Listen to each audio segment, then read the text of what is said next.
Good morning, parents, teachers, and students. As you know, my name is Billy Broker, and today I will be talking about lessons learned in Holy Scripture. I basically thought of this topic and said, why not? I'm not a heavily religious person myself, but I do agree that there are some important life lessons in religious texts. So let's start with the Bible. The Bible is a source of enlightenment, reason, and controversy, but most importantly, it tells Christians how to live. You've heard from your parents or teachers say, be respectful, kind, or humble. These commands are actually rooted in the Bible. All Christians are supposed to follow and believe every rule, quote, and sentence from the Bible. Of course, this is not entirely true, but most follow the most important and well-known rules that everyone can learn from. In everything, do to others as you would have them do to you, for this is the law and the prophets. Matthew 7:12. This, otherwise known as the Golden Rule, is a recurring theme in all religions. In simplified form, this means that treat others how you would like to be treated. Here's an example.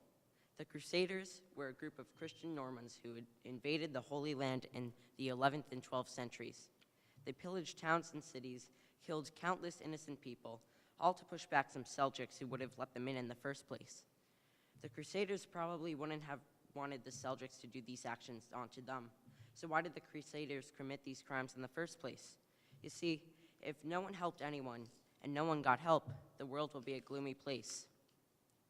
The homeless would never obtain money, wars would go on for eternity, there might not even be governments. Luckily, there are humanitarians out there, and the Bible sparked more of them. Be humble. 2 Chronicles 7:14 says that if we will humble ourselves before God, confessing and forsaking our sins, He will hear our prayer and forgive our sin. Humility is an important trait because not only does it teach us to not be egocentric, but to have respect for others. Bragging about an accomplishment to someone will probably hurt their feelings, especially if they are someone who did not achieve what you did. By doing this, you are disrespecting them and trying to make them feel bad. Here's another example.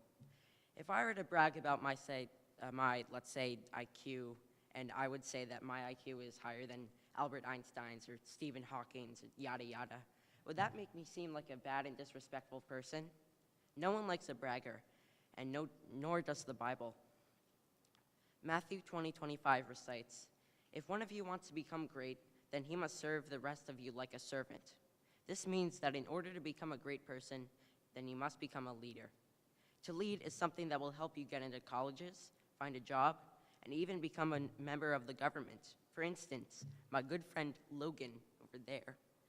You should all know that Logan is now the president of the student government. But how did he obtain this position? By telling people to vote for him, obviously. But no one would vote for Logan if they knew he wasn't a leader.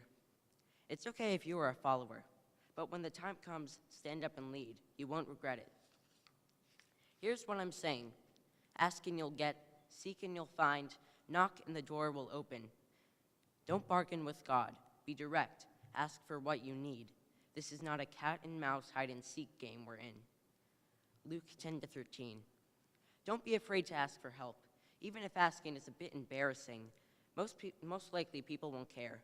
Here's another anecdote. Up until mid-4th grade, I did not know the multiples of 9. So during math class, I couldn't answer problems that contained multiple of 9 without adding, and this made tests unbearable.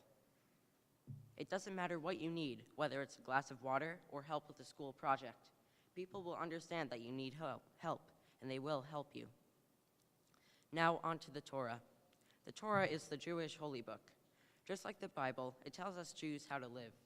Having a B'nai mitzvah, fasting on Yom Kippur, and not eating bread on Passover are all things that the Torah tells us to do, but there are life lessons in the Torah as well as rules for traditions. Let's start with the 10 Commandments. The 10 Commandments are in both the Torah and the Bible, but I placed them in this section only because we have a whole holiday, Passover, devoted to the story behind it. In ancient Egypt, a group of Jews emigrated to what is now Cairo. The Pharaoh let them in, but more Jews came, and as he started to see this, he thought to use them to his advantage. So he enslaved the Jews and made them toil all day and night, building massive structures dedicated to the Pharaoh. Eventually, a guy named Moses went up to the Pharaoh and begged him to let his people go. The Pharaoh did not oblige. So Moses prayed to God and once again begged him to let his people go. So God sent a series of 10 plagues upon the Egyptian people. The Pharaoh took this as an omen and, out of fear, set the Jews free. Moses was leading his Jews back to the homeland when the Pharaoh changed his mind. He sent in his army to capture the Jews, and Moses was backed up into the Red Sea. Suddenly, the sea parted, and Moses led the Jews to the other side of the sea. When the Pharaoh's army tried to cross, the sea filled in and drowned them. Moses then realized he was lost. He wandered 40 years through the desert, and during that period, Moses went up to Mount Sinai when God gave him the 10 Commandments. Some of these commandments do not relate to everyday life in today's society, but there are some that have stood strong throughout time. Commandment number 5, honor thy mother and father. This one is self-explanatory. Respect your parents.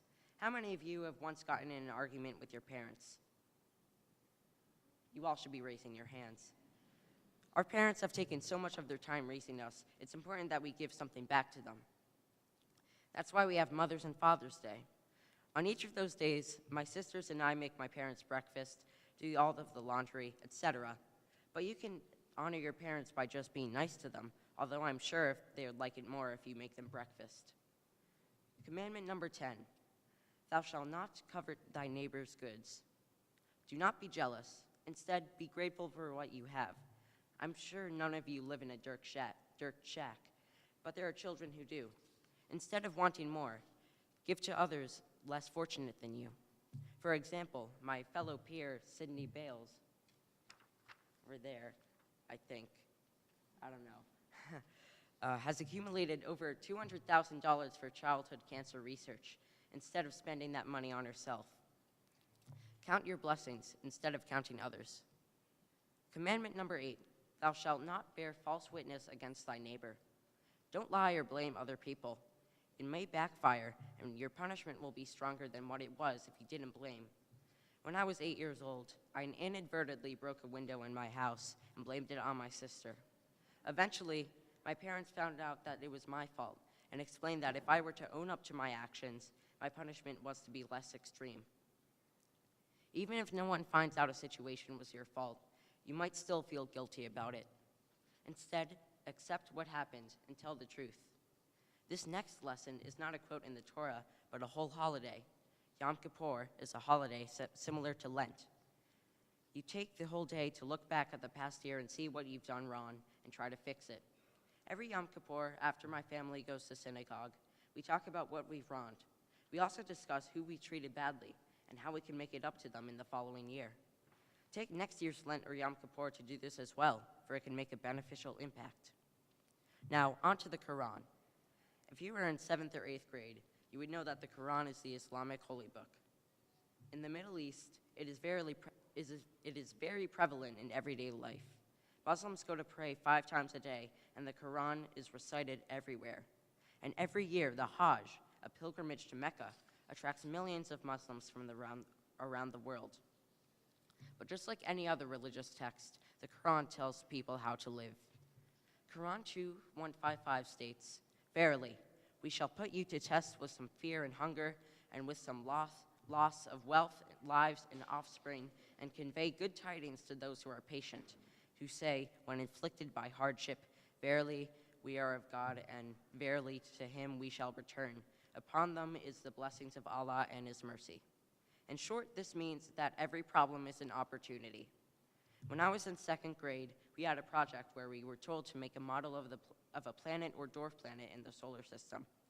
2 weekends before the project was due, I dropped my model down the stairs where it broke. It was completely unrepairable. So I had to remake and remodel my planet, and it turned out even better than before. When some doors close, others open. By time, surely man is in loss. Save those who believe and do good deeds, and enjoin on each other truth, and enjoin on each other patience. Time is limited, so use it wisely. Instead of spending your weekend laying in bed until the afternoon, get up early and do something. If you did not do anything remotely productive, your weekend will be over before you know it, and you wasted 2 days. Don't wait till the last minute, for time flies more quickly than you would expect. Anyone who does an atom's weight of good will see it, and anyone who does an atom's weight of harm will see it. Quran 9:9-78. Every little thing matters. During 6th grade, I got a question wrong on my science test, which led me to be getting a B on my test, which lowered my science grade, which lowered my average, which made me get honors instead of high honors, which is still good, but not great. Mr. Klein. That one question had great repercussions. This could be the same for situations that have a positive effect. Say you are late to your flight at the airport.